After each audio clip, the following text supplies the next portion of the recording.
makes the changes, and then they take it.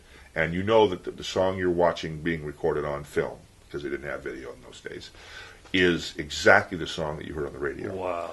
And you're seeing the environment, complete with him holding the cigarette to it, and you couldn't do that in the studio today.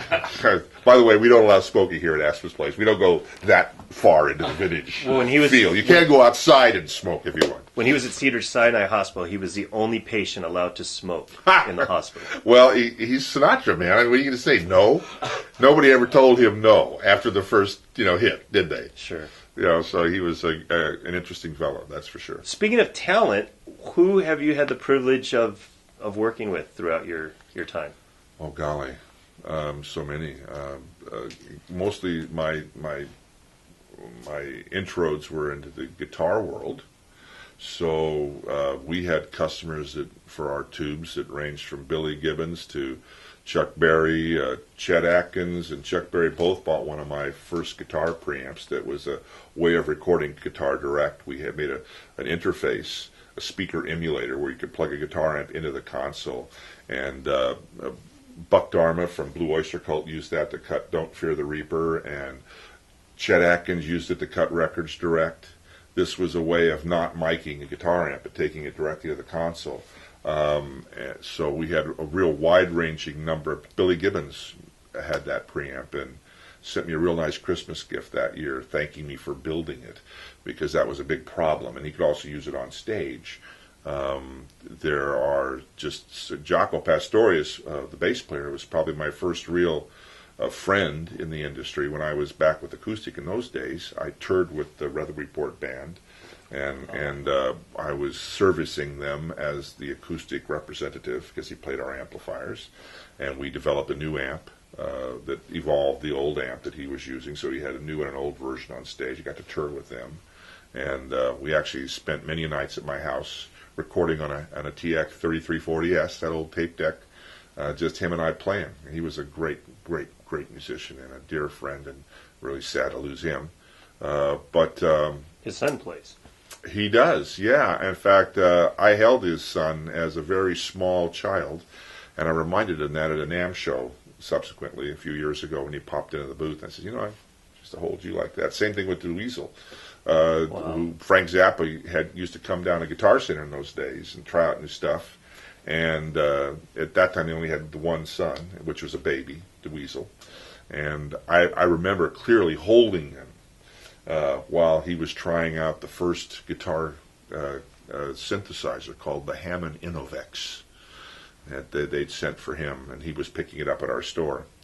And I reminded him of that when he came to see me at a NAMM show at Groove Tubes. Of course, he'd grown up, plays guitar, used Groove Tubes, and it was a fun conversation. I'm sure he doesn't remember me, but I remembered him. Nice. So it's kind of neat to see the next generation come around. Today's music, what's your position on it? Well, spending most of my life capturing music of all types, I don't really have any negative thing to say. A lot of people say, I hate this or I hate that. I love it all. I really do. I tend to like to play the simpler stuff, simple songs sung well. When we produce, we take a minimalist approach to that.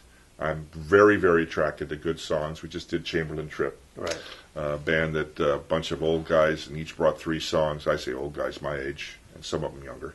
But there's a few grandfathers in the bunch.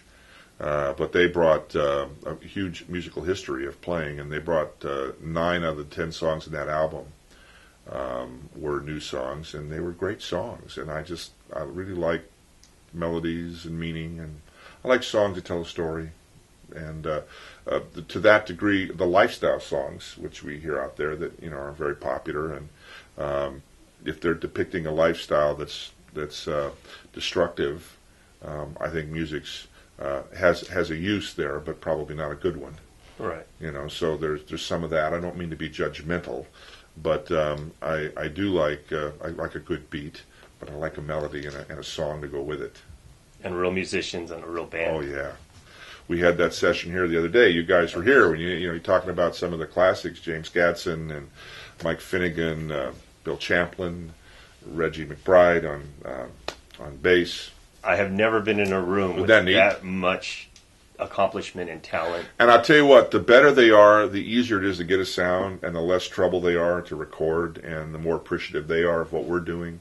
Those are the guys that go crazy in some of these sessions where you go in and everybody sits for, except for maybe the 20 minutes that they're going to lay a track down. They're sitting around all day listening to somebody get a drum sound, like bang, bang, bang. James Gatson comes in, he listens to the sound and says, oh yeah, these are great. I like the way this whole thing sounds. I've had guys come in and wig out. They want me to change heads and this and that, and they go through the whole thing, and you know, they get a good drum sound. I'm not taking anything away from it. But James comes in, he just acclimates to the drum set, hits the drum, and I mean, that made as good as that old Ludwig set ever sounded when he was in there with it. And of course, all the guys, you know, having Mike Finnegan play my Hammond organ to that Leslie. Amazing. Again, I mean, I've heard that Leslie played by a lot of people, and you wouldn't think that Hammond Leslie, you wouldn't think it could sound that much different, but it does. Dave Morgan playing that old Steinway over there gets a great sound out of it. And I've had 3 or 4 piano players in here that use that as a primary instrument in the recording, and they all sound different. And that's kind of the neat thing about acoustical instruments, you know, whether it be guitar or piano. And to a huge degree, I make that comparison with guitar amps that are tube-based. How many different guys have played a Marshall or a Fender Twin, and yet you see, well, that's Jimi Hendrix and that's Chet Atkins, and they don't sound at all alike, yet they're playing the same thing. And yet, if you play some of the software packages out there, like the Line 6 pods and so forth, it's very different to get a personality coming through that. They all sound the same. And that's why guys are still using tube amps, thank God. And I think, would you think that tone actually sets the artist apart? Yeah, well, I think timbre. You know, like, let's say every Steinway sounds good, right? But you could hear a Van Cliburn or Jerry Lee Lewis on the same piano. The tone's the same, but the timbre, the attack, the way he plays it, the way a string is plucked, whether he uses fingers or a pick, and same Martin guitar, same Stratocaster, completely different. You know, Eric Johnson, okay, Eric Clapton, different. Same guitar. In many cases, same amplifier. Different. Why? Timbre, attack. Tone, yes. You know, Strats sound like Strats, Tellys sound like Tellys, Les Pauls sound like Les Pauls. But it's the attack, the timbre, and I come back to that dynamic thing. It's the dynamic playing of the instrument that gives the touch and the feel that's a Larry Carlton or a Robin Ford. That's unique to just them. They sound like them. You know, and that's translated with a tube guitar amp because it has so much dynamic range. It's true, and it doesn't flatten out and limit the dynamic characteristic, which limits the amount of expression and the timbre and the personality of the player. That's what you try and capture with a microphone when you're recording somebody, even singing. You know. And, of course, that's the most obvious one. How many guys sang through an RCA 44 mic, from Elvis to Sinatra to Patsy Cline? And does that mic have a sound?